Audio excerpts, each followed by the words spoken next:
Bueno, ¿qué nos trae la reforma laboral? Básicamente, la ley 2466 llega con unas novedades importantes. Yo voy a hacer referencia inicialmente al espíritu de la norma. ¿Qué es lo que quiso el legislador con estos aspectos que se introducen en esta nueva reforma laboral?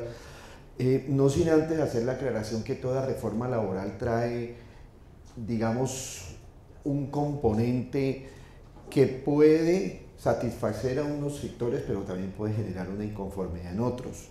Siempre las reformas traen un impulso que pertenece a la parte, digamos, a los empleados, y que los empleados o los trabajadores pues son los que generalmente la impulsan, y siempre viene digamos, la parte del empleador, que es la parte que tiene que asumir esos costos y por ende pues no le gusta pagar. Entonces, pues ese no es el motivo de la discusión. Digamos que no es la parte nuestra, simplemente es explicar lo que hay y lo que tenemos, ¿sí? Entonces, bueno, primero que todo, el tema de la estabilidad y formalización. Básicamente lo que se trata en la reforma es privilegiar el contrato indefinido. ¿Por qué razón? Porque el contrato indefinido tiene un carácter de permanencia. El contrato indefinido le da seguridad al empleado. El contrato indefinido cambia un carácter de la temporalidad que se da en los contratos a término fijo.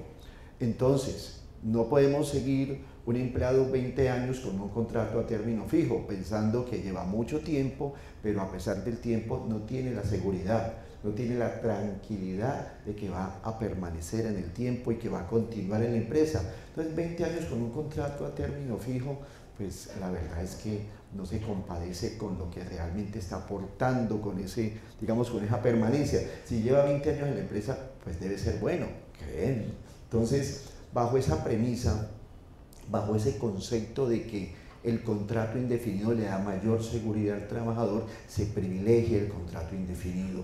Y entonces ya nuestro compañero que va a tocar esa parte sensible de la reforma les va a dar los detalles de cómo se va a hacer esa migración y cómo va a continuar entonces ese contrato a término fijo, pero ya muy limitado en el tiempo. Bueno, tenemos la jornada de recargos. Efectivamente, pues esto genera un impacto económico, las jornadas aumentan, los costos aumentan, volvemos otra vez a que el tiempo nocturno empieza desde las 7 de la noche, no desde las 10 de la noche, y esto de alguna manera se acompasa con otras reformas legislativas, digamos, en la mayoría de los países, digamos, que tienen un régimen legal positivo, un régimen legal, lo que llaman el derecho continental. Básicamente se recoge lo que la mayoría de las legislaciones laborales traen, que las jornadas, una jornada laboral, el día no llega hasta las 10 de la noche. Entonces, pues básicamente se trataba era de hacer unos ajustes, y entonces esta reforma nos trae, y eso trae también una gradualidad, porque si hay algo que encarece el servicio para el empleador es contratar o poner a los empleados el día domingo. O sea, lo que más cuesta es que el empleado trabaje el día domingo. Entonces eso tiene un componente y un impacto muy importante en términos económicos. Luego miramos, la reforma también nos habla de un diálogo social. En el espíritu de la norma se dice que tratemos de que las partes, empleador y trabajador, puedan concertar una mesa de trabajo sin necesidad de tener que ir al ministerio, a hacer filas en el Ministerio del Trabajo, a sobrecargar la carga en el ministerio, tratar de reducir el impacto de las que hace. Entonces, el patrono y el empleador pueden crear unas mesas periódicas de trabajo para evaluar cómo están funcionando las cosas, en términos, por ejemplo, en el comedor, en la seguridad, en términos de alimentación, en términos de salubridad, cómo está la batería de los baños, cómo podemos mejorar, y eso le sirve al empleador para darse cuenta cómo está viviendo dentro de la oficina o dentro del trabajo ese empleado. Porque el empleado permanece más tiempo en el trabajo que en la casa, en ocasiones. Entonces, una persona todo el día está trabajando, o inclusive parte del día y de la noche. Entonces, si va a estar en un sitio en donde no se va a sentir a gusto, donde las condiciones de salubridad no son las adecuadas, donde no tiene donde alimentarse bien, pues eso se puede negociar, se puede lograr unos acuerdos sin necesidad de tener que acudir al sindicato, sin necesidad del choque. Entonces se trata de generar unos espacios de concertación más adecuados. Bueno, y las nuevas modalidades, ¿no? Como ya lo decíamos, pues aquí se está hablando, el mundo moderno nos lleva a que ya podemos trabajar en casa. La pandemia nos presentó un mundo diferente, el mundo laboral cambió. Hay muchas personas después de pandemia que nunca volvieron a la oficina y no quieren volver, se van a quedar trabajando en la casa. ¿Cómo van a ser las condiciones entonces laborales en la casa? ¿Cómo van a ser las cargas para el empleador, para que ese empleado pueda seguir desde su computador, desde su casa? ¿Va a tener la silla ergonómica que tiene en la oficina? Claro que sí. ¿Va a tener unas condiciones de seguridad? Claro que sí. ¿Va a tener un computador adecuado? Claro que sí. ¿Se le va a ayudar con el servicio, con la energía, con el costo permanente, con la factura? Claro que sí. Entonces eso no lo teníamos antes, lo tenemos ahora. Entonces de eso también se ocupa esta reforma laboral. Bueno, en el tema ya de los despidos, bueno, la reforma nos establece y prioriza lo que llamamos el debido proceso. El debido proceso básicamente nosotros, ¿qué entendemos por debido proceso para un despido? Pues que deben haber unos cargos motivados contra el trabajador en la parte disciplinaria, debe haber unos descargos, la oportunidad de que el trabajador pueda explicar por qué lo hizo, por qué no lo hizo. Debe haber, después de los cargos y los descargos, pues debe haber unas pruebas, que se aporten las pruebas, que el trabajador tenga la oportunidad de presentar las pruebas para que pueda evaluarse la capacidad que tuvo, la falta y cómo esa capacidad puede impactar en su futuro o no dentro de la empresa. Y luego pues una decisión motivada. Entonces eso ya estaba, pero digamos que la reforma trata puntualmente algunos aspectos disciplinarios y que nos parece importante y que además pues recoge el espíritu de la norma. Entonces se privilegia el debido proceso para que no haya injusticias. Digamos que eso es lo que dice la norma. Bueno, la inspección, hay unas facultades que se amplían, bueno, eso ya lo traían otras normas paralelas. Hay unas facultades que se amplían en el Ministerio del Trabajo, hay un mayor régimen de sanción, hay unas políticas de mayor inspección, de mayor vigilancia. Entonces, pues allí va a haber va a haber un ministerio un poco más incisivo también en la aplicación y en la verificación del cumplimiento de la reforma.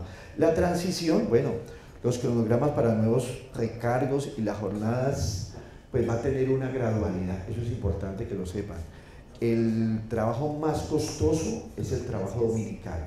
Entonces el trabajo dominical va a ser gradual, no va a ser un impacto, sino que ya se está sintiendo, pero se va a sentir más en el 26, se va a sentir más en el 27. Entonces eso genera, digamos, ir de a poco incrementando el costo laboral. Entonces desde ahora las empresas tienen que ir planificando cuáles son los empleados que van a trabajar el domingo, cómo lo van a hacer, si es necesario, realmente necesario que trabaje el domingo, cómo podemos tratar nosotros como empresarios de poder modificar y flexibilizar los tiempos de respuesta en las empresas para que no nos impacte tanto esa jornada dominical. Bueno, y eso es lo que yo les tenía, un pequeño abrebocas de esta conversación y de este conversatorio. Ahora los dejo con mi compañero, el doctor Alfonso Marín, que les va a contar más en detalle la reforma. Muchas gracias. Y vamos mirando un poquito estos aspectos claves dentro de la reforma laboral. Un aspecto primario que buscaba la reforma laboral era el término de los contratos laborales. Si ustedes recuerdan en su momento, cuando estuvo la primera reforma, el primer intento de reforma, pues quería eliminar todos los contratos laborales y únicamente dejar el contrato a término indefinido. Pues que nos parecía que era contraproducente de que le negaran al sector privado realizar y manejar su forma de contratación. Al final la reforma deja el contrato a término indefinido de una manera esencial y de manejo inicialmente indispensable. Entonces nos manifiesta la norma que el contrato a término indefinido es el contrato que las empresas deben de manejar inicialmente. Pero no desapareció el resto de los otros contratos a término fijo, a un año, a término fijo inferior a un año y el contrato de obra o labor. Pero ¿qué se busca? ¿Qué debemos hacer nosotros para darle una implementación al contrato a término indefinido? Tenemos que crear una política dentro de nuestras compañías si queremos realmente tener un contrato fijo inferior a un año o manejar un contrato fijo a un año. Tenemos que, en la política nuestra, en nuestras compañías, debemos decir por qué vamos a realizar ese tipo de contrato. Tenemos que tenerlo muy en claro el por qué. Si es para una obra específica, si es para que nosotros conozcamos al trabajador, si es que con 2 meses de periodo de prueba no alcanzamos a conocer realmente lo que el trabajador necesita. Entonces las empresas tenemos que tener una política de por qué vamos a manejar un contrato diferente al de término indefinido. Eso pues en caso de que tengamos una demanda, una visita del Ministerio de Trabajo, un requerimiento del Ministerio de Trabajo. Entonces, pero nosotros recomendamos siempre el contrato a término indefinido. Es un contrato que realmente no requiere de que se tenga que hacer un seguimiento. A veces las personas de recursos humanos, y que creo que aquí hay muchos de sus compañías de recursos humanos, tienen que estar pendientes del vencimiento de ese contrato. Y a veces se pasa. Y si no le pasamos la carta con anterioridad, entonces se pasa el contrato y tenemos unas circunstancias complicadas. Entonces, si nosotros realmente el cargo es fijo, tenemos por lo menos 2 meses para evaluar y hacer una evaluación de desempeño con 15 días antes del vencimiento del periodo de prueba para que se pueda realizar. Entonces, como decía, esto no quitó los contratos de trabajo a término fijo y nos deja el contrato a término fijo a un año. La reforma nos dice de que ese contrato a término fijo solamente se va a poder prorrogar hasta 4 veces.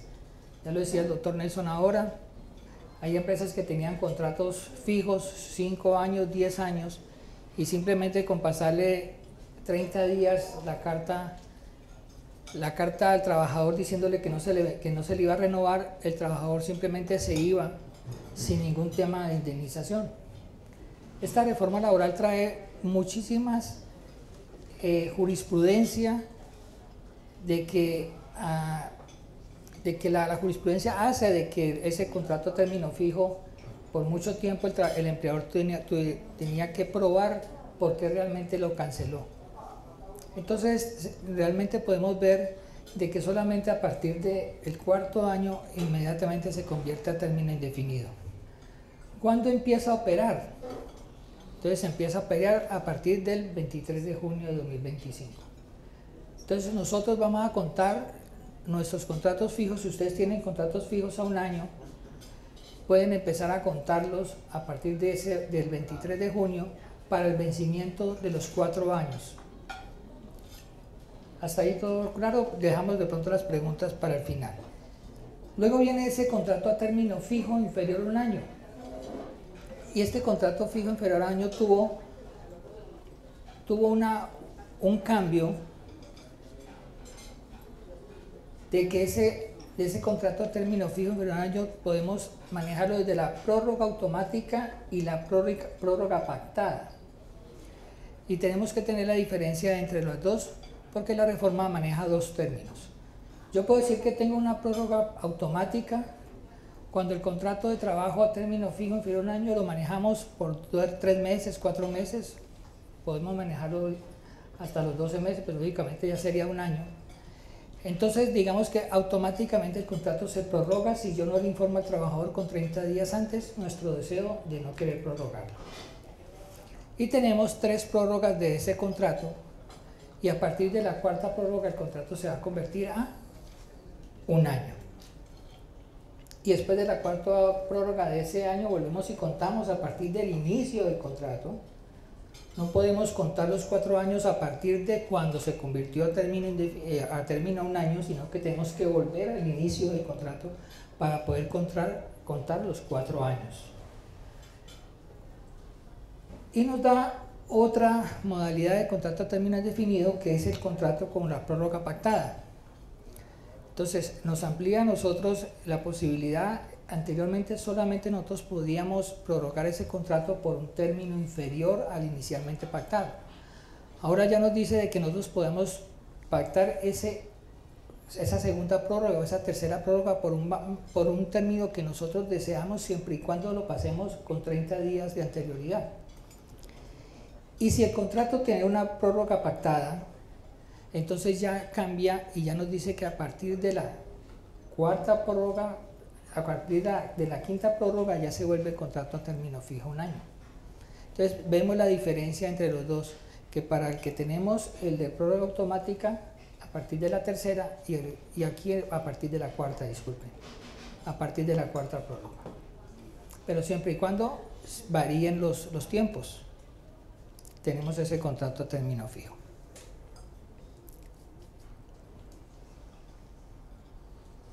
¿Sí tenemos claridad con la prórroga pactada? Ok. Pueden ser diferentes periodos, es decir, una la puede hacer por 4 meses, otra por 6, otra por 8. Perfectamente. Puede ser por 4 meses, luego bajo a 3, luego de acuerdo a mi necesidad puedo subirlo a 6 meses y todo dentro de ese periodo. Y ya me dice que a partir de la cuarta prórroga ya se convierte a término fijo a 1 año.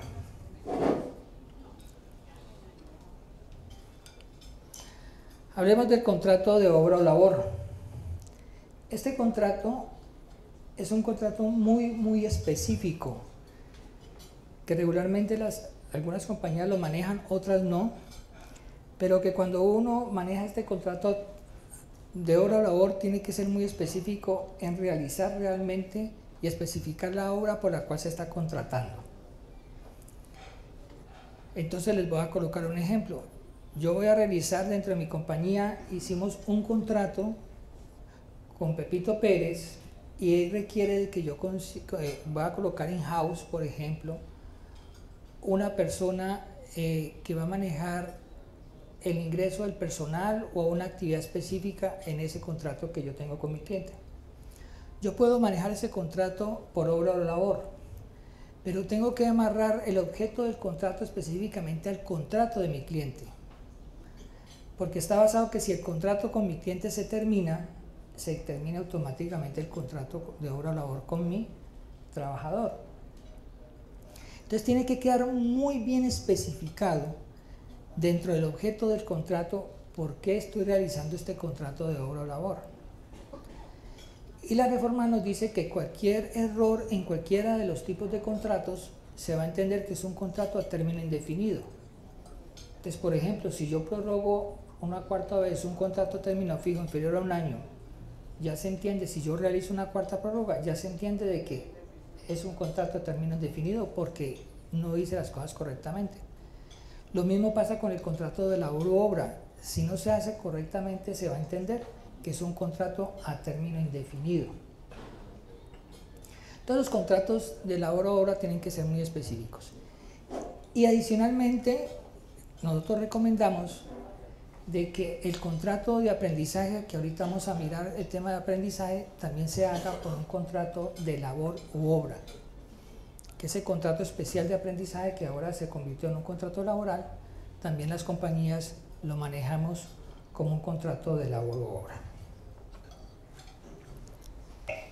Y bueno, ya sabemos la implementación de las empresas que tengan más de 500 trabajadores, pues van a tener ya que contratar personal con discapacidad, pero este personal con discapacidad no es la persona que perdió, que tuvo un accidente y perdió la capacidad laboral del 60%, del 70%, entonces con eso ya se considera que es una persona discapacitada. Esta persona de discapacidad tiene que ser certificada por el Ministerio de Salud. Entonces no es la persona que perdió la capacidad laboral y que se encuentra pensionada por concepto de esa pérdida de capacidad laboral, porque si esa persona ingresa a trabajar, inmediatamente pierde la pensión. Aquí nos referimos específicamente a que estas personas que se van a contratar con discapacidad tienen que ser certificados por el Ministerio de Salud.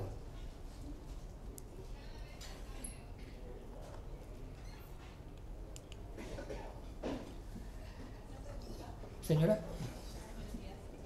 Para esta vinculación de personas con esa discapacidad certificada, a la fecha de hoy, digamos, pueden contar o las empresas pueden certificar que cuentan con esa persona que ya tengan, que ya venga con ellos contratado o busca incentivar nuevas contrataciones. Y no entran en cuenta en los 500 del personal temporal, únicamente los contratos fijos. Sí, señora. ¿Es desde 500 trabajadores A partir de 500 trabajadores. Miremos el contrato de aprendizaje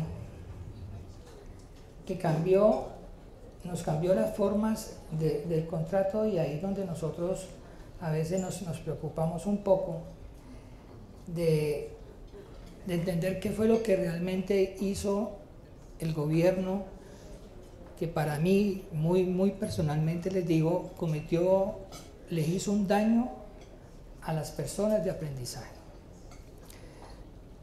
Los jóvenes brincaban en el Congreso de la República cuando la reforma quedó aprobada, pero desafortunadamente las empresas el día de hoy están monetizando. Muchas de nuestras compañías que asesoramos ya han dado la orden de que a partir de cuando se venza el contrato de aprendizaje van a empezar a monetizar. ¿Por qué? Sale más económico, no tienen que estar pendientes de esa persona que el gobierno les está obligando a que tienen que entrenarla. Entonces, los más perjudicados el día de hoy van a ser aquellos aprendices que van a empezar a tener su relación de aprendizaje a partir de la reforma. Este contrato de aprendizaje nos trae unas nuevas modificaciones a todos nosotros, y esas modificaciones empezaron a partir del 23 de junio. Si ustedes tenían aprendices a partir de esta fecha, tuvieron que haber hecho ya 3 acciones retroactivas. Primero que todo, haber pagado la prima para ese aprendiz que tenían en la etapa práctica del 23 al 30 de junio. 2, tuvieron que haber hecho los ajustes a ese aprendiz que está en etapa lectiva del 50% al 75% de salario, y haberlos afiliado a ese aprendiz en etapa electiva a la ARL, que hasta el día de hoy no sabemos qué es lo que la ARL va a cubrir a esta persona que está en etapa de aprendizaje. No sabemos si es algún tipo de accidente dentro de la institución donde está prestando los servicios, donde está estudiando, y tuvieron que haber realizado el pago de afiliación a la caja de compensación y al fondo de pensiones del personal que tenía ustedes como aprendices en la empresa directamente, como aprendiz ya en la etapa productiva. Entonces, a partir de ese momento, las empresas tuvieron un gran sobrecosto con respecto a este tema de aprendizaje. ¿Por qué? Porque yo estaba pagando a una persona al 50%, patrocinándolo con un pago únicamente de EPS, y de un momento el gobierno me dice pasa 75% y les voy a hacer y paga ARL. Y la etapa productiva, entonces ya se me convierte en un contrato de término laboral. Este contrato de aprendizaje cambia la naturaleza, entonces nos dice que es un contrato laboral, ¿correcto? Y porque nosotros les recomendamos a través de nuestra firma de que todos ustedes hagan contrato de labor u obra. ¿Por qué? Entonces digamos que vamos a realizar, tenemos un contrato de aprendizaje, el aprendiz dice pues que puede ser hasta por 2 años, 3 años, pero nuestro aprendiz en la etapa productiva o la etapa lectiva arrancamos con un contrato laboral que se necesita, y lo vamos a hacer por año y medio. Le faltan 5 meses para terminar y 1 año que va a estar en la etapa productiva. Y yo le voy a hacer un contrato a término fijo. ¿Listo? ¿Por cuánto? Por 18 meses. Por 16, 17 meses. Los 5 que le faltan o los 6 que le faltan y el resto que va a estar en nuestra empresa. ¿Y qué pasa si esa persona deja de trabajar, deja de estudiar, faltándole 3 meses para terminar? ¿Qué hacemos nosotros con ese contrato? Si lo tenemos un contrato fijo, laboral, y dejó de estudiar, ¿cómo cancelamos nosotros el contrato? Si es un contrato laboral, nos toca pagarle ¿cuánto? 14 meses de salario para poderlo terminar. No es una justa causa para terminarlo el hecho que él deje de estudiar, ¿cierto que no? No es una justa causa. Entonces nosotros por eso le recomendamos que hagamos un contrato de obra-labor. ¿Y cómo va a estar amarrado? ¿Cómo que vamos a colocar ahí? Que ese contrato de obra-labor va a decir de que se contrata para la etapa lectiva que está dentro del periodo y que se asegura de que esté prestando sus estudios. Y el resto también lo amarramos con el hecho de que preste sus servicios y siga vinculado a su institución en la parte de la práctica. Entonces así, si se violenta alguna de estas partes, pues lógicamente podemos darle el término del contrato porque él ya dejó de estudiar y no vamos a tener que pagar esa indemnización tan grande.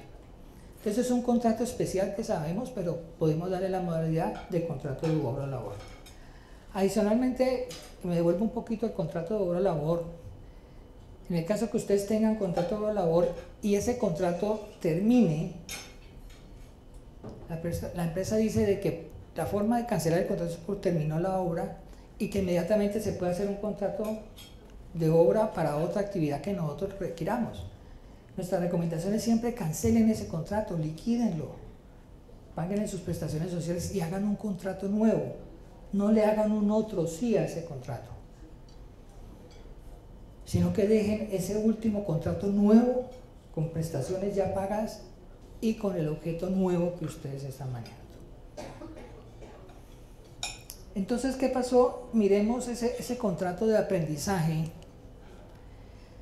¿Qué daños nos pudo haber nosotros causado en el tema del contrato o cuánto nos cuesta a nosotros realmente este tipo de contrato de aprendizaje? Aquí están las cifras que ustedes pueden ver. Tenemos que antes los valores estamos en un salario mínimo, antes era el 50% y ahorita está el 75%, porcentaje de salud era el 12,5 era igual y el porcentaje de ARL antes no había y ahorita estamos en el 0,522. Eso para la etapa lectiva. Y para la etapa productiva, entonces ya tenemos que ese apoyo de sostenimiento al final de 889.000 pesos que nos costaba, ahora nos cuesta ¿cuánto? 1.252.000 pesos.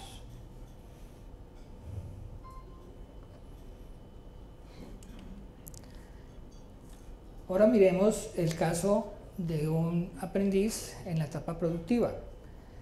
Tenemos que pagarle auxilio de transporte, antes no se lo pagábamos, ¿cierto? Ya pasa del 75% al 100%, un salario mínimo. La salud, pues ya tenemos que pagársela, ya eso ya estaba claro, pero antes no pagábamos pensión, ahorita vamos a pagar pensión. Y la ARL, pues de acuerdo al riesgo, que eso sí lo teníamos. Antes nos costaba a nosotros 1.252.000 y ahorita nos cuesta 2.268.000.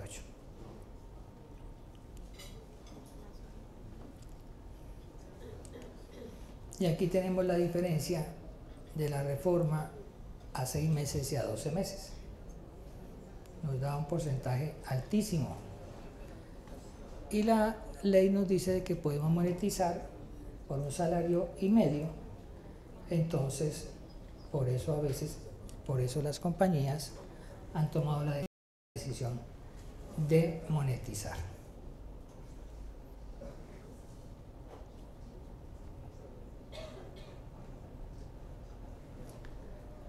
Tenemos claridad hasta ahí. Duro golpe para nosotros, ¿cierto? Duro golpe para las empresas. Sí, señora. El nivel de riesgo en el que se afilia la EL a los aprendices debe ser el mismo en la etapa lectiva que en la etapa práctica, aunque en la etapa lectiva estén... Sí, estamos en el 0522, el riesgo 1, que es el que se está utilizando, pero ya cuando entra a su etapa productiva, sí el nivel de riesgo que va a contar. Si va a estar en la parte administrativa, pues va a ser el mismo 0522. Si va a estar en la etapa de producción, el riesgo que tenga la compañía de acuerdo a su actividad económica, pero sí tenemos que cambiarlo de riesgo, pero inicialmente sí el riesgo número 1. Entonces, les recomiendo que tengan en cuenta eso, señora. Tengo una pregunta, pues que tengo una duda. Lo que pasa es que, por ejemplo, yo he tenido aprendices en la etapa productiva y siempre los contratos me salían a 6 meses en la etapa productiva. ¿Esto de 6 meses a un año cambió o siempre ha podido ser a un año? Porque en el SENA siempre me los emitía a 6 meses. No, eso depende del programa, ¿correcto? Sí, si el programa requiere que son 6, sino que la reforma dice que hasta por 3. Pero tenemos nosotros que decir de que si el SENA la etapa de 6 meses, pues son 6 meses en nuestra etapa, dependiendo del programa que esté. Gracias. ¿Ok? Bueno. Hablemos ahorita de la jornada, de nuestra jornada máxima. Nosotros en este momento, ¿en cuántas horas vamos? 44 horas. Claro que muchas compañías, desde el momento en que la reforma salió, dentro de la ley salió, pasaron a 42 horas de una vez. Y nosotros vemos ese cambio en nuestra sociedad. Antes, los trancones, ¿a qué horas eran? A las 6 de la tarde. ¿Ahora qué horas son? A las 5 de la tarde. Porque las compañías tuvieron que, ya están aplicando de que la hora de salida a las 5. Antes íbamos a un almacén de cadena o a un centro comercial a las 9 de la mañana y encontrábamos abierto. Sí, ahora ya no. Ya los almacenes abren a las 10 de la mañana.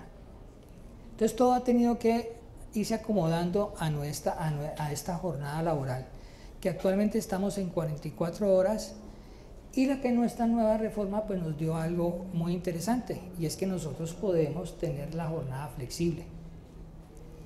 Antes la jornada flexible no se entendía muy bien, se utilizaba mal, de que a veces las compañías le dábamos media hora de las 8 horas y el domingo trabajamos 4 y esas 4 horas restantes de las 8 las dividíamos entre la semana. Eso no se podía hacer. Ahora hay una jornada flexible y la jornada sigue siendo de 8 horas y regularmente las empresas están trabajando 8 horas de lunes a viernes y 4 horas el día sábado y completan las 44 horas. También tenemos una jornada flexible, la reforma cambió, antes nos decía que podíamos tener hasta 10 horas, podía pactar con mi trabajador 10 horas de trabajo al día sin que esas 2 horas se configuraran en horas extras. Ahorita solamente puedo 9 horas entre la semana y mínimo 4 horas a la semana al día, que es lo que decía la norma anterior. Entonces veo caras que no me entienden muy bien, entonces vuelvo a explicarles. Yo puedo, en mi jornada flexible, puedo acordar con mi trabajador de que voy a manejar de lunes a viernes las 44 horas. Pero yo le voy a decir a él que él me va a trabajar lunes, martes y miércoles 9 horas a la semana. El jueves 4 horas y el viernes 9 o el jueves 5 y completar las 44 horas o de lunes a viernes o de lunes a sábado. O sea, la norma me permite de que yo pueda modificar y tenga ese horario flexible con mi trabajador, con mis trabajadores con respecto a las jornadas de trabajo. Pero ¿cuáles son mis límites? Yo puedo hasta 9 horas sin que esas 9 horas se convierta en horas extras y mínimo 4. ¿Correcto? Mejor. Entonces esa es la jornada flexible que el gobierno me permite hacer ahora para las jornadas de trabajo. Esa jornada también se puede entender de otra forma adicional, de que A partir del próximo año desaparece ya el Día de la Familia. Las empresas que tengan hoy 42 horas no tienen por qué pagar Día de la Familia si ya cumplen con las 42 horas, y el próximo año pues el Día de la Familia con 42 horas desaparece. Ahora, les recuerdo que el contrato laboral es un contrato que dice en nuestro encabezado del contrato laboral que tenemos nosotros. Contrato laboral, ¿cierto? Pero cada contrato es individual, contrato individual de trabajo. Y ese individual quiere decir de que el contrato es con mi trabajador. Y yo puedo pactar con mi trabajador las condiciones laborales siempre y cuando no afecte a los otros con respecto al salario, pero sí en las condiciones de horarios, de modificaciones. Entonces, estos tiempos de horarios flexibles hacen de que ustedes podamos manejarlos mejor.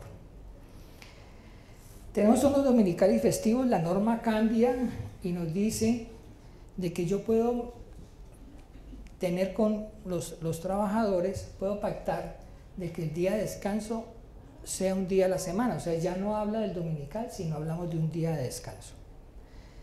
Y si las empresas regularmente trabajan los domingos, yo puedo pactar con el trabajador nuevo o con el trabajador que ya está, de que el día de descanso va a ser un día a la semana, miércoles, y siempre tiene que ser el mismo. Y ese dominical ya no lo pago, ya no pago el recargo dominical. ¿Cuándo pago el recargo dominical? Si lo pongo a trabajar el día miércoles, el día de descanso. Pero si pacto de que el día de descanso está entre un día a la semana, pues ese dominical no lo voy a pagar con ningún tipo de recargo.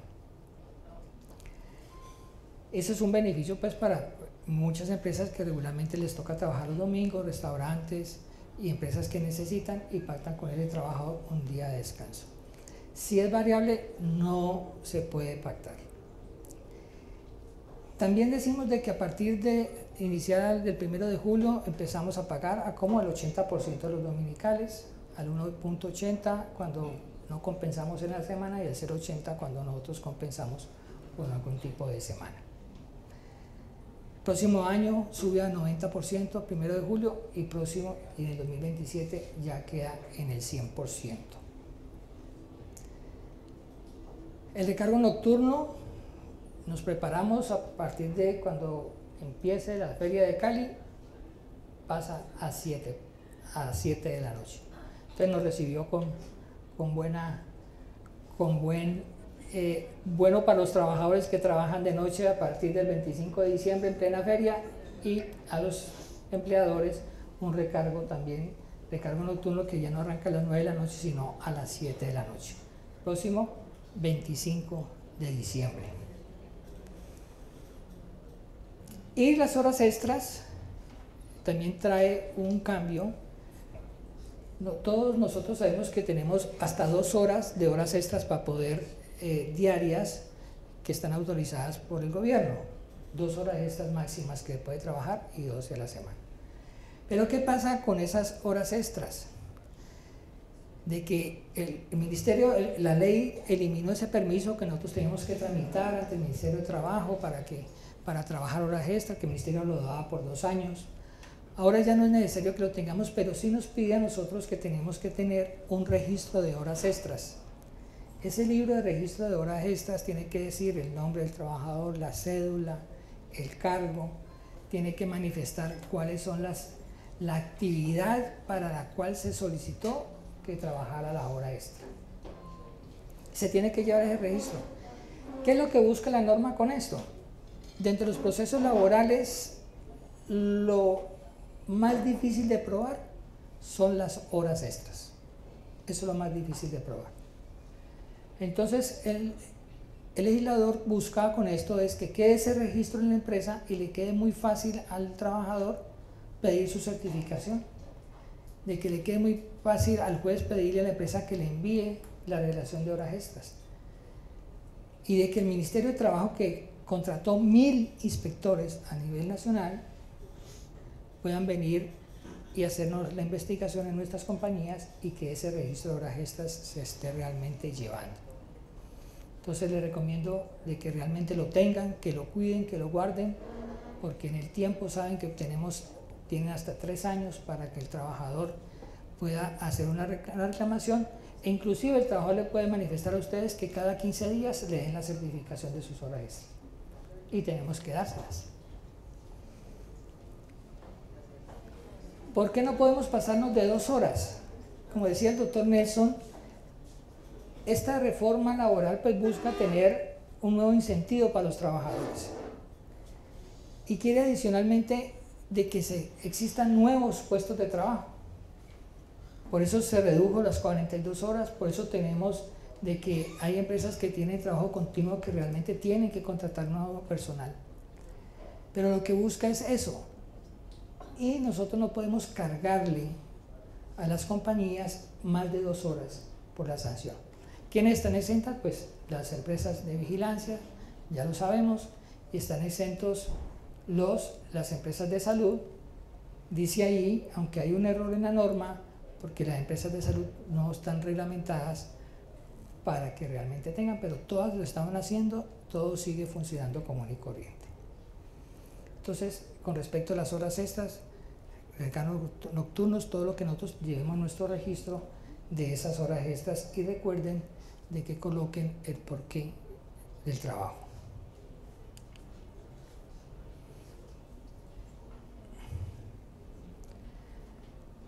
Hablemos del régimen disciplinario. Nosotros anteriormente estábamos basados en una sentencia de la Corte que nos manifestaba a nosotros cuáles eran los procedimientos que nosotros deberíamos de manejar para hacer un proceso disciplinario. El día de hoy la norma cambia y ya especifica qué debemos de hacer nosotros con respecto a este régimen disciplinario, y le da unos derechos a los trabajadores para que solamente puedan manejar esos términos y se les sustente a ellos el debido proceso.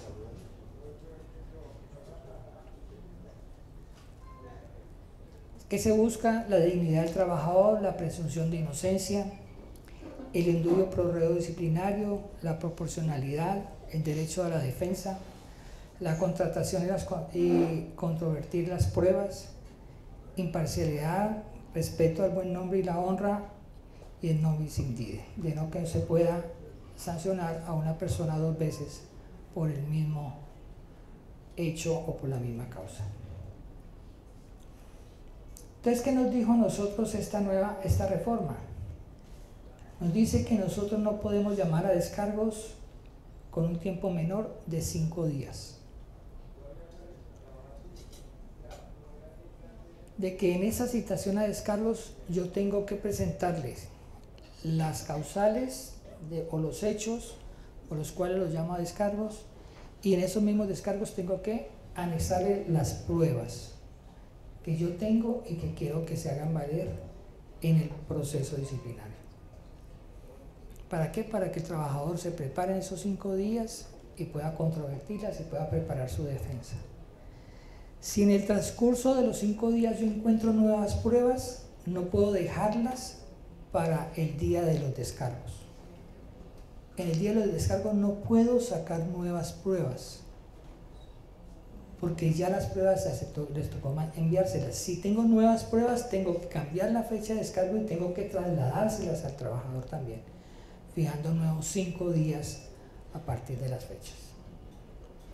Entonces se entiende de que el trabajador tiene esa presunción. El proceso disciplinario lo puedo hacer presencial, se puede hacer vía virtual, de acuerdo pues a las tecnologías de la información que tenemos ahora, pero siempre, así sea grabado el proceso disciplinario, siempre tiene que ser transcrito, siempre se tiene que colocar en papel. Entonces, para que tengamos en cuenta ese proceso.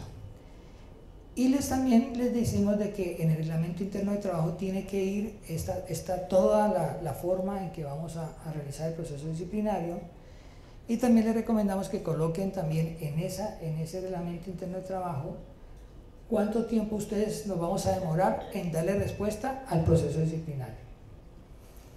Y con base en ese tiempo de que nosotros, de que la norma dice de que se tenga que tener una proporcionalidad tanto en la sanción como en el tiempo, desde cuando se comete la falta al tiempo en que nosotros llamamos a descargos, pues es muy importante de que nosotros tengamos también nuestro reglamento interno de trabajo hasta con cuánto tiempo yo puedo llamar a descargo por una actividad realizada. ¿Sí me hago entender? Entonces, por ejemplo, podemos decir en nuestro reglamento de que la empresa puede realizar descargo hasta 20 días sin que eso se entienda de que estamos perdonando al trabajador. Porque si una persona me llega tarde, un lunes, no dije nada, llegó tarde el viernes, no dije nada, llegó tarde el otro lunes, no dije nada, el viernes me encontró bravísimo y ahora lo voy a llamar a descargos desde el lunes anterior, pues ya no, porque yo se entiende de que esas dos primeras ya las perdoné, entonces solamente me puedo ir hasta las dos últimas. Entonces en mi reglamento interno de trabajo también puedo manifestar cuánto tiempo me puedo demorar en esa proporcionalidad. ¿Qué más tenemos aquí? Las causales, ya saben, en el reglamento interno de trabajo es la que tenemos que manejar nosotros. Las causales de eso. Y la citación que ya lo miramos. ¿Algún tipo de duda con respecto a...? Bueno, y tenemos también dentro de ese proceso disciplinario que entiendan de que la terminación de contrato no es una sanción. La reforma laboral vuelve y nos lo trae, pero siempre nosotros le recomendamos a nuestras empresas de que necesariamente hagan proceso disciplinario. Así pues, hay unas cosas reales que nosotros no podemos esperarnos hasta 5 días pues para poder llamar y aguantarnos a ese trabajador, lógicamente, y hay unas actividades que dan inmediatamente para la terminación de contrato y tenemos que hacerlo. Pero si no hay una realidad, no hay esa justa causa bien sustentada, porque usted sabe que todo el mundo tiene derecho a demandar esa justa causa, pues es mejor llamarlos a descargos y tener nosotros la base y la prueba de por qué se hizo la cancelación de contrato. Pero pues lógicamente hay circunstancias que no permiten de que nosotros podamos esperar 5 días pues para la terminación de contrato. Estas son las obligaciones de la licencia y permisos. Hay unas obligaciones del empleador que hacen de que nosotros pues tengamos vincular correctamente, afiliar los aportes a la cena, son obligaciones que nosotros tenemos, llevar registro de jornadas, que ya les acabé de hablar, la no discriminación y garantías de igualdad en temas de salarios, de proporciones, de hombres, mujeres, sin identidad de sexo, de religión, entrega de certificados laborales, el reglamento interno y atender pues los requerimientos de la inspección de trabajo. Y viene ahora este tema de licencias que también nos trajo la reforma. Y nos dice a nosotros, bueno, entonces, ¿cómo es? Nosotros teníamos establecido nuestro reglamento interno de trabajo, cuáles eran las licencias o cuáles eran la calamidad doméstica, o qué hacíamos nosotros en caso de. Entonces ahora nos dice a nosotros de que tenemos que tener esos conceptos que debemos de definir. Y dice que es una calamidad doméstica. Y nos obliga a nosotros a que tengamos que dar ese permiso por la calamidad doméstica. Pero debemos de manifestar realmente de que esa calamidad doméstica sea una calamidad comprobada, que el trabajador realmente afecte a este grupo familiar. Pero resulta de que este grupo familiar está ahí y resulta de que la abuelita se le cayó. No, es que no voy a ir a trabajar porque mi abuelita se cayó. Entonces nosotros decimos, venga, pero ¿usted vive con su abuela? Ah, no, es que ella está en Cartagena. ¿Cierto? Y entonces tenemos que darle permiso para que se vaya para Cartagena a visitar a la abuelita que se le cayó. Entonces todo está dentro de la proporcionalidad, ¿correcto? De qué afecta a su grupo familiar realmente, para que tengamos tener nosotros en cuenta este tema de esta licencia por este punto. Licencia para asistir a actividades escolares. Entonces la reforma, sí señora, pétame. El tema de la calamidad doméstica, la proporcionalidad como el Correcto. Muy bien. Entonces nosotros lo vamos a definir en nuestro reglamento interno de trabajo. Entonces nosotros vamos a decir de que para una grave calamidad doméstica, uno es que el trabajador en ese día tuvo una calamidad, el niño se le enfermó, lo llevó al hospital, no pudo ir, y sabemos que está dentro de eso, salió de la clínica, ya está en la casa, tuvo un accidente, no pasa nada, le dimos el día. Pero hay calamidades mucho más grandes y la empresa debe definir si son 3 días o 5 días, ¿sí? Entonces la empresa define qué quiere, cuánto tiempo quiere, y que a partir de ese resto de día ya no va a haber ese permiso, sino va a ser una licencia no remunerada. Que si el trabajador necesita ese permiso, lo va a pedir como licencia no remunerada. 3 o 5, no más. Y lo definen en el reglamento interno de trabajo. De ahí en adelante lo especifican bien de que se manejará como licencia no remunerada. Y el trabajador debe entenderlo. Y coloca pues cuáles son las capacidades.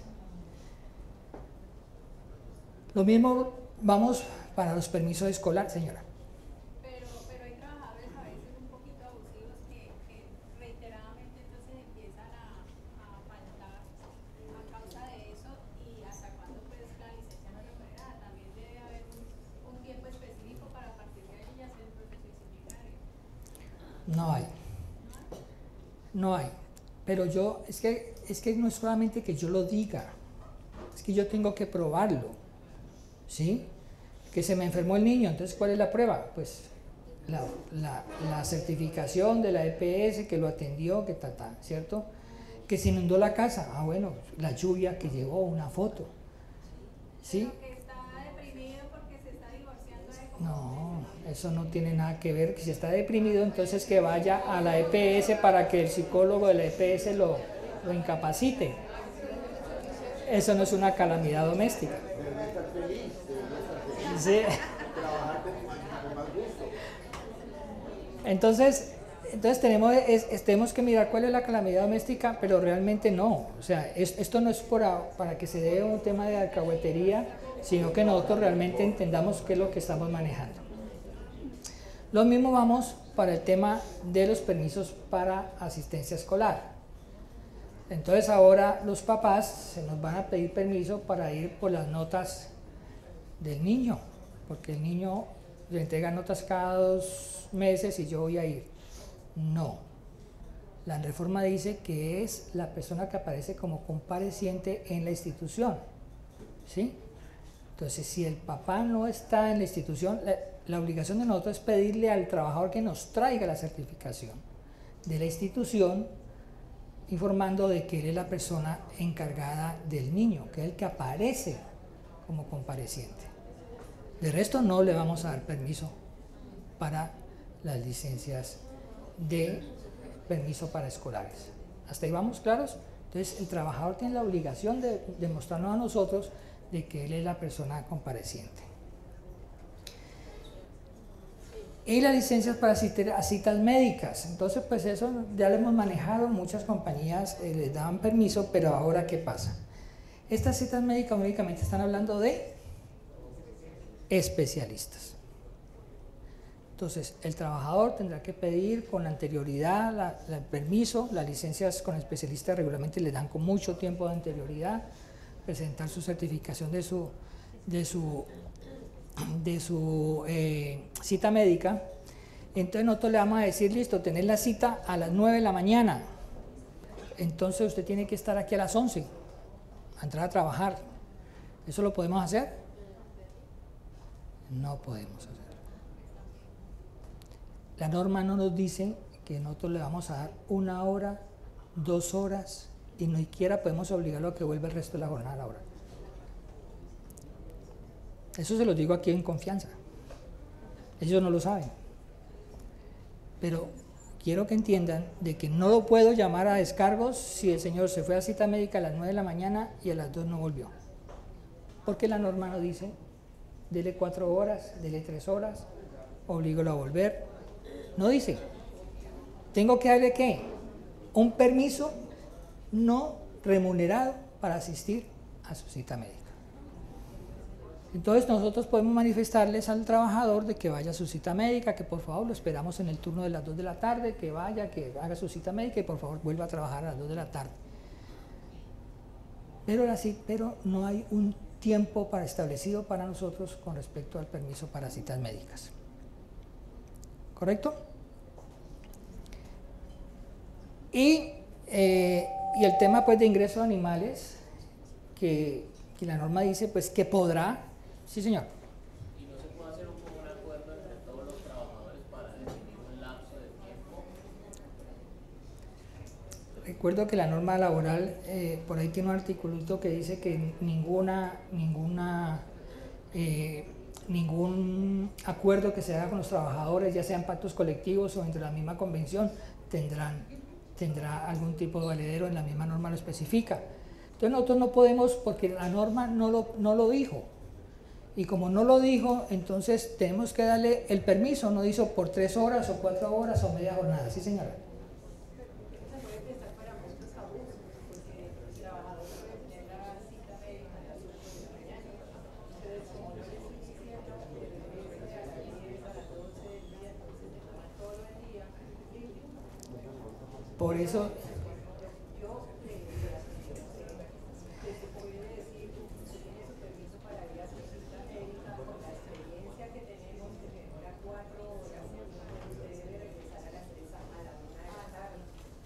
perfecto, por eso les digo aquí en confianza, no lo vamos a divulgar a nadie, solamente aquí nosotros. Pero quiero que me entiendan, es que eso es lo normal que le vamos a decir a nuestros trabajadores, nosotros no vamos a decir tómese el día. Pero en alguna razón, si por alguna razón ese trabajador se toma, pues lógicamente a nosotros no nos va a gustar y eso es un trabajador que nosotros ya sabemos que de pronto no está comprometido con nuestra compañía, lógicamente. Pero si se toma el día, no podemos, ¿qué no podemos hacer? Sancionarlo ni llamarlo a nada. Pero nosotros no lo vamos a decir, nosotros le decimos, lo esperamos aquí a las 2 de la tarde, como usted está diciendo, y eso es lo que vamos a seguir manejando. Pero les digo, ¿qué pasa si ese trabajador no vino? Lógicamente para que ustedes entiendan. Y pues las mascotas que necesitan, señor. Consulta, tengo una duda. El permiso para especialistas son 4 horas, ¿cierto? Pueden ser más o menos 4 horas. Pero esas 4 horas pueden ser no remuneradas. Nada, por eso les digo que es un permiso remunerado.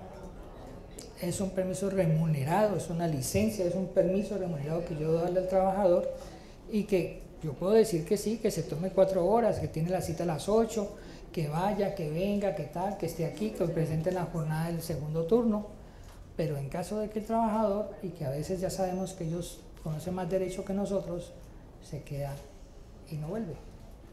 Entonces, uno no lo podemos llamar ni a descargos, ni nada, pero pues ya sabemos qué clase de trabajador es, ¿correcto? Pero básicamente es por eso para que no vamos a cometer de pronto el error de llamarlo a descargos o hacerle un llamado de atención porque no se presentó, se tomó el resto del día y no volvió. Que, llamado a descargo o sanción, un llamado de atención, y usted pidió cita a las 8 de la mañana para especialistas y no volvió en toda la jornada sabiendo de qué tal, ese llamado de atención no puede existir. Bueno, vamos rápido aquí. Pero no le puedo descontar, no le llamo la atención. No le puedes contar nada. Y si son reiterativos, Por eso le estoy diciendo, mire, la norma me dice de que yo tengo que darle permiso de trabajo, permiso remunerado a una cita con especialistas. Si el señor tiene una cita especialista a los 3 días, presenta tengo que darle la cita. Si tiene 5 días y tiene problemas médicos, tengo que darle la cita cada vez que él lo pida. ¿Con qué? Con el debido certificación de que tiene la cita médica. No es que me diga a mí, tengo una cita con especialista y no tengo ninguna prueba de que tengo la cita especialista. Yo puedo hablar de buena fe y darle el permiso, pero cuando usted venga me trae la certificación. El permiso para animales y mascotas, pues habla la norma muy claramente de que podrá, ese podrá hace de que de que podrá ser, puede ser, se puede llenar con el trabajador un acuerdo, pero de todas maneras es una puerta que dejaron abierta ahí y que de pronto una persona que necesita la compañía de que su mascota le realiza, tiene emocionalmente se siente tranquila con eso y lo certifica el psicólogo, y lo certifica el médico y obliga a la empresa a que tenga que ser su compañero emocional, entonces tenemos que tener que el señor tenga su compañero emocional al lado. La norma dice podrá, pero seguramente en el futuro habrán trabajadores que quieren tener su compañero emocional al lado, su animal emocional al lado, y que de pronto obliguen a la empresa a que tengamos que tener el gatico y la guardería de animales que ya más de una tiene. Ya existen. Entonces tenemos, el teletrabajo tuvo unos cambios específicos y definió realmente qué es el teletrabajo. Dice que es persona que desempeña actividades laborales a través de las TIC por fuera de la empresa a lo que presta sus servicios. Y definió de que hay un teletrabajo autónomo, hay un teletrabajo móvil, un teletrabajo híbrido y un teletrabajo transnacional. El teletrabajo, modalidad que se efectúa en el marco del contrato de trabajo en relación dependiente, que consiste en que el desempeño de una actividad remunerada utilizando los soportes de las TIC.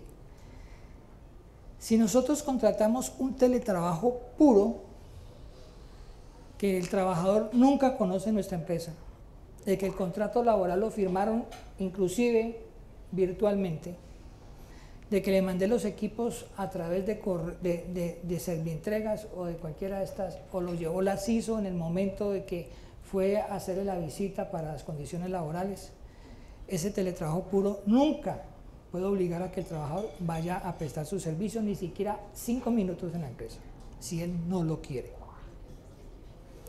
Contrato teletrabajo puro, el trabajador no está obligado a ir a la empresa. Y eso lo vemos muy claramente, de que hay teletrabajadores que no conocen la empresa, que de pronto van a la fiesta de fin de año, ¿cierto? Y ahí es donde lo conocen.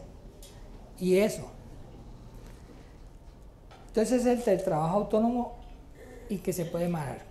Hay un teletrabajo móvil, aquí donde el trabajador no tiene un lugar de trabajo específico, igual lo contratamos, pero él puede decir, mire, yo, por favor, es móvil y hoy puede estar en Cali, mañana está en Pereira, se fue para Cartagena de vacaciones, de rumba, y allá en Cartagena presta sus servicios y no tenemos ningún inconveniente, porque sabemos que el trabajador puede hacer sus actividades en diferentes zonas del país.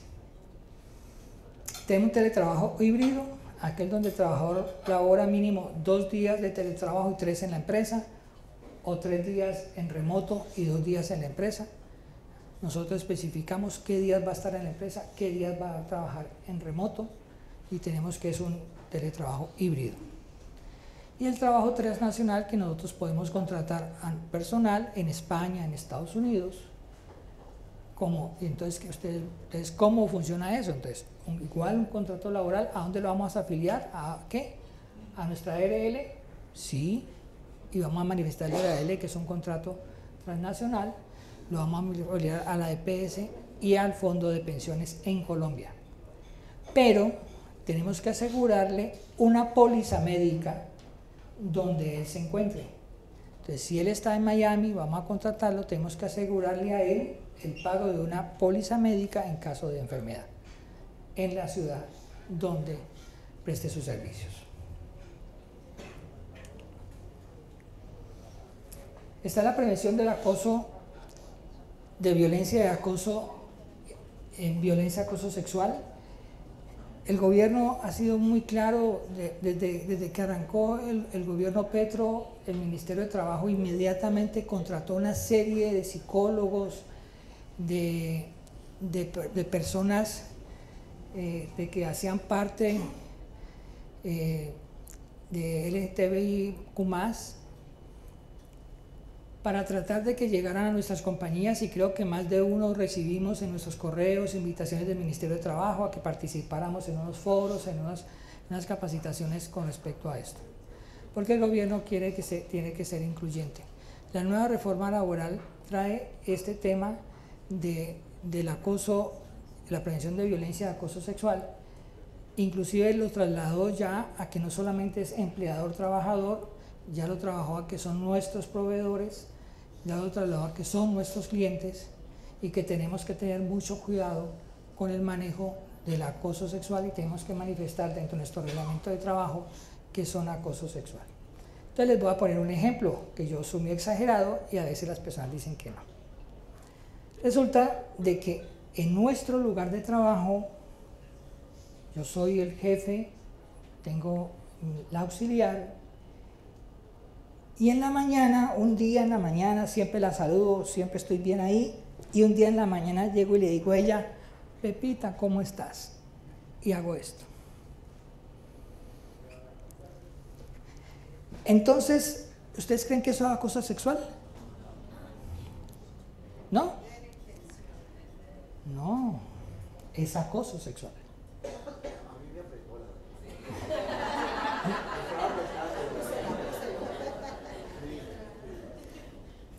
Es acoso sexual porque yo no puedo vulnerar mi espacio vital. Nadie puede tocarme, a no ser que haya un convenio y que resulta que en el trabajo, con mi compañero yo me saludo de beso cuando llegué, pero yo no puede existir que vulneren mi espacio. Y hay veces que hay empleadores que son muy cariñosos, ¿sí? Y sin ninguna intención, por ahí dijeron, hay que mirar la intención. Pero es que resulta que no es mi intención, sino lo que está sintiendo el trabajador. Y nosotros vemos ahora de que se presentan acosos sexuales de mujeres, de jefes mujeres, con empleadas mujeres. Acoso sexual. Que antes no se veía. Ahora pues ya todo esto ha salido, todo el mundo, eso está todos con todos. Y ya también se ve ese acoso sexual. Entonces, por eso ustedes tienen que promover en sus compañías ese respeto mutuo entre sus compañeros de trabajo, entre los de arriba hacia los de abajo y entre los de la misma línea. Porque no se puede vulnerar ese espacio. La persona no se entiende. O como el trabajador que llega a su trabajador y dice, uy, cómo estás de linda.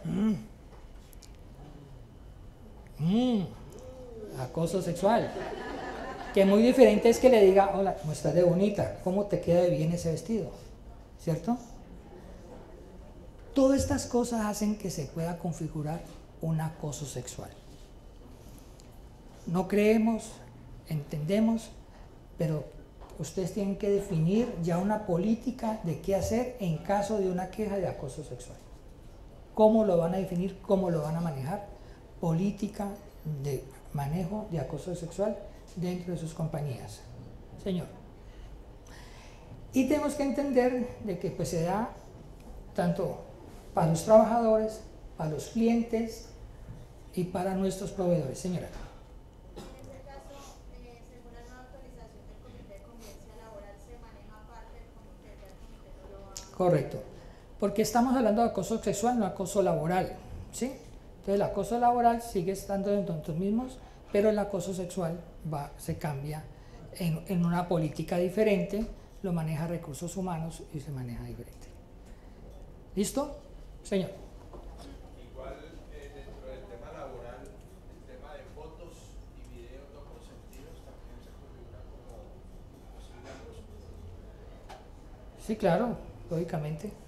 Si no se consiente, si no está consentido por la persona.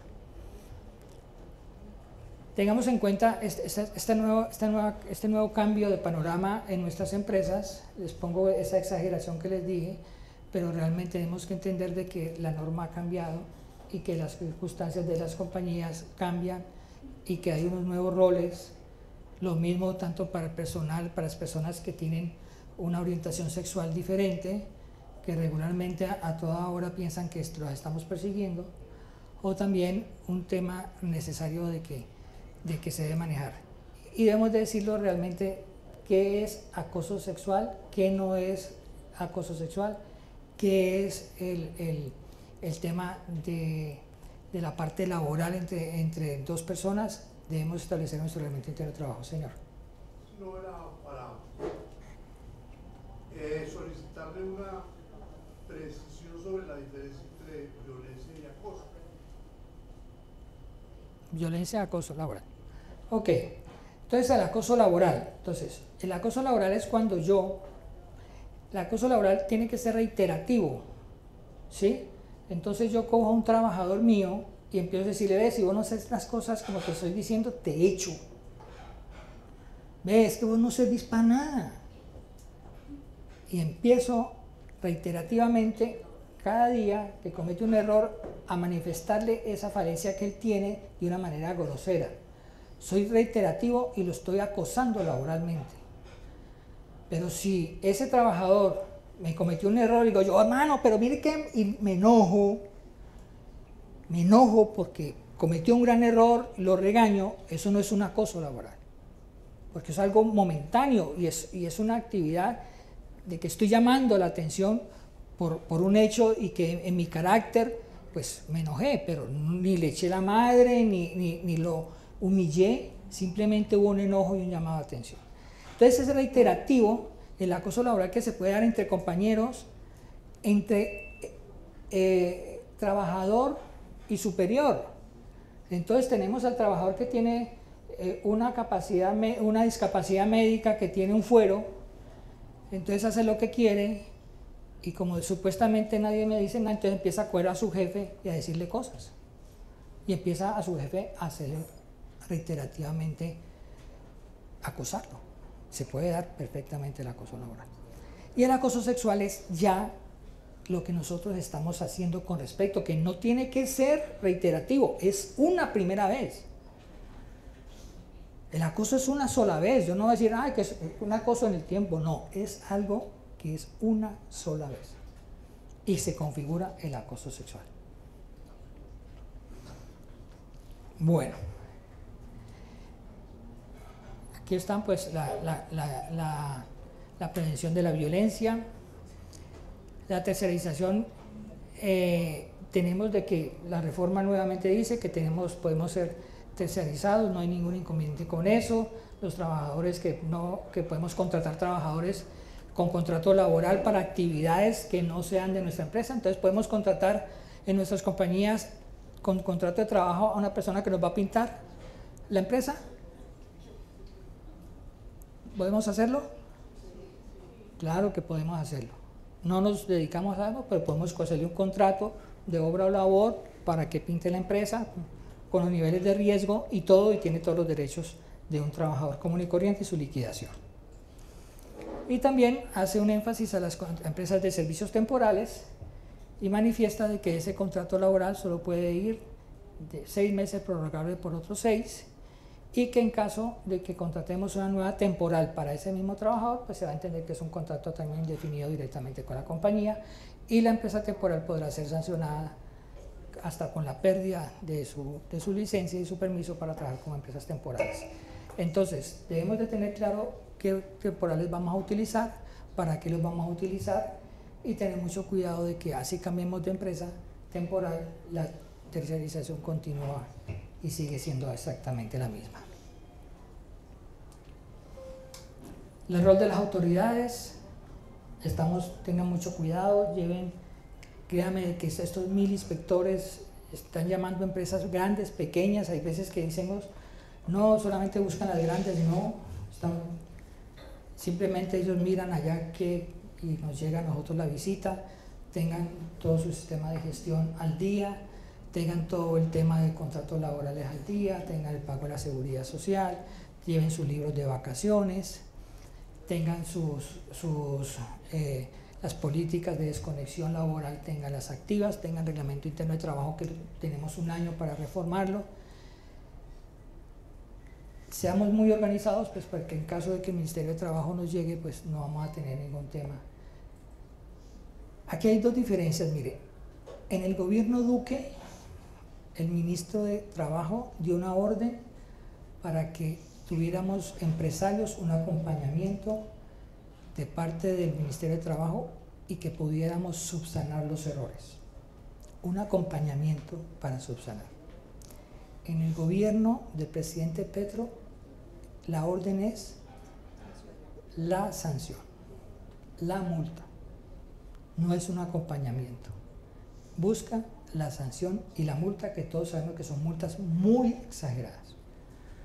Entonces son dos procesos diferentes y que nosotros como compañía debemos estar muy cuidadosos para eso. Seguridad social, las cesantías, podemos pagarlas mensualmente a partir de ahora, podemos hacerlo. Yo puedo pactar con mi trabajador que voy a consignar cesantías cada mes y que voy a pagar intereses de cesantías cada mes. Ya la pila está habilitada para hacerlo. Ustedes saben que nosotros consignamos cesantías, ¿qué fecha? 14 de febrero. Pero las empresas hoy en día pueden decir, yo voy a empezar a consignar, voy a pagar cesantías mensualmente, para que no me quede el 14 todo ese tiempo. Pero, si las empresas deciden hacerlo, tienen que hacerlo por siempre. No puede decir que este mes lo hago, el mes siguiente me quedé sin plata, el otro sí lo hago, no. Es como la seguridad social para todos los trabajadores.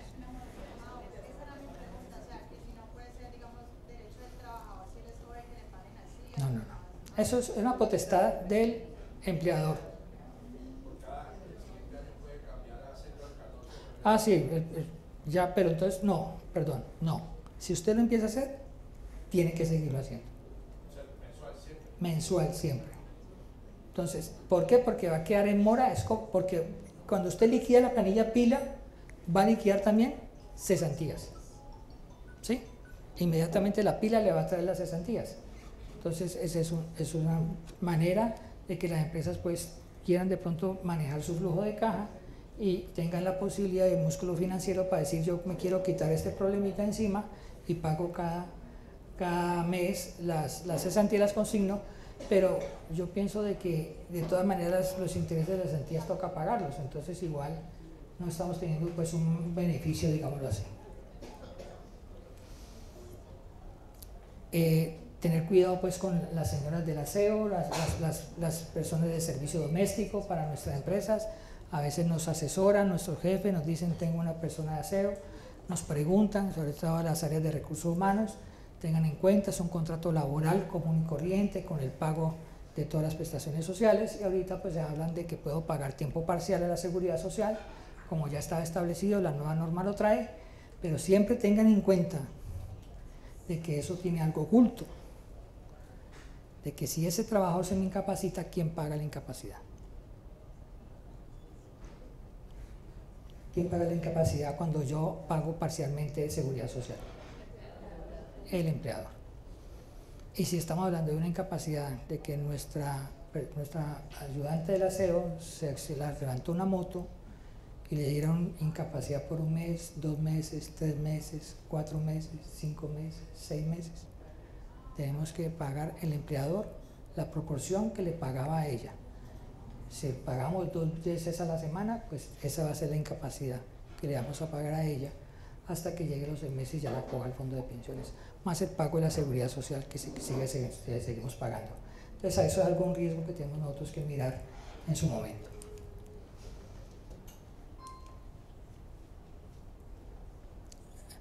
Aquí está pues la formalización del empleo, que ya lo dice la otra vez la forma. Listo, señores, muchas gracias. De pronto algún tipo de pregunta, con mucho gusto.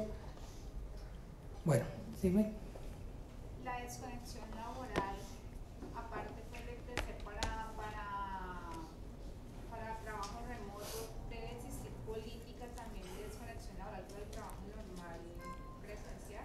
Bueno, entonces, la desconexión laboral empezó en el año 2023. Para febrero del año 2023 ya teníamos que tener política de desconexión laboral. La política de desconexión laboral fue elevada. ¿Por qué tenemos que tener la política escrita como un reglamento interno de trabajo? Porque fue elevada a acoso laboral. ¿Sí? Entonces, en la política, ¿yo qué voy a decir? De que todo trabajador no tiene derecho a contestarme el teléfono. Tenemos grupos de WhatsApp, manejamos grupos de WhatsApp y ahí escribimos todo. Ese trabajador no tiene por qué contestar cuando está en la casa que le sonó el bendito WhatsApp. Y yo, mi jefe. Si el jefe escribe una notica al final, ve para que mañana lo veas. tiene que escribirlo, ¿sí? Tiene que escribir esa nota. El correo electrónico que lo mandó a las 10 de la noche. Entonces, sí decir que el trabajador tiene un teléfono corporativo y dentro del correo está. Entonces, la política de desconexión va para todo el mundo, de que yo no pueda molestar a nadie en su tiempo de descanso, a excepción de ciertos conceptos que deben de quedar dentro de la misma política. ¿En qué caso yo puedo llamarlo? ¿Sí? El señor y la señora y la señora. ¿Existe una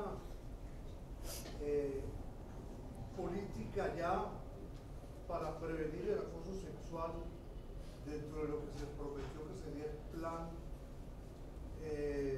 semestral para precisamente detectarlo y crear una serie de mecanismos que la ley no prevé en este momento?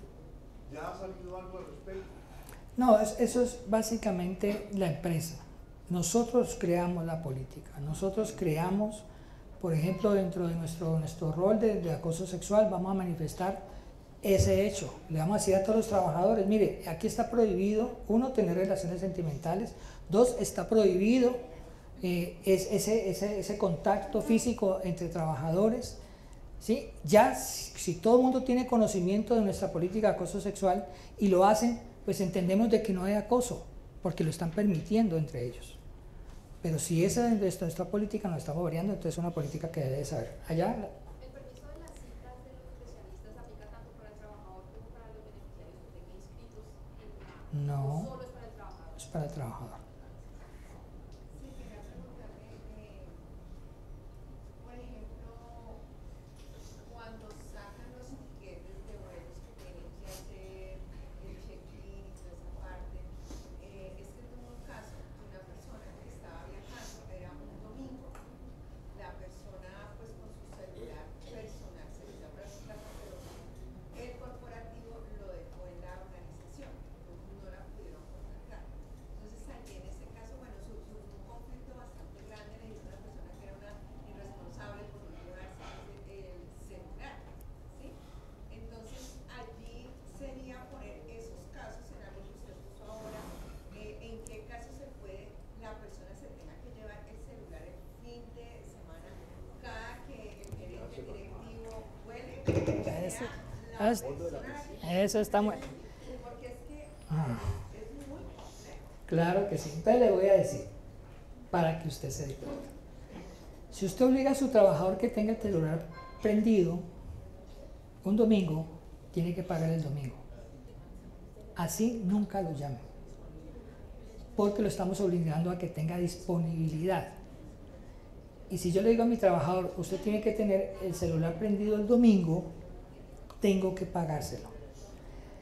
Hubo una sentencia muy conocida hace muchos años de una trabajadora en Pereira que trabajaba en una empresa de móvil, de las empresas públicas de Pereira, de que los domingos tenía que estar con el teléfono porque de pronto alguien llamaba a daños.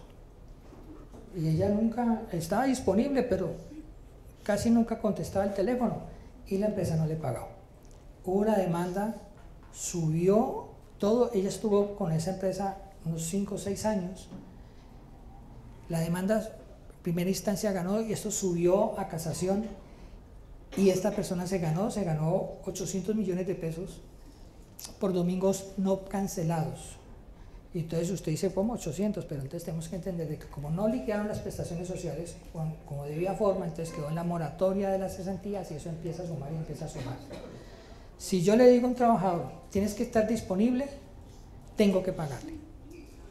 Si tiene que tener el teléfono celular prendido un domingo, tienes que llevar tu teléfono, así vayas de baño, de paseo, para donde vayas, tienes que llevarlo, tengo que pagarle el domingo.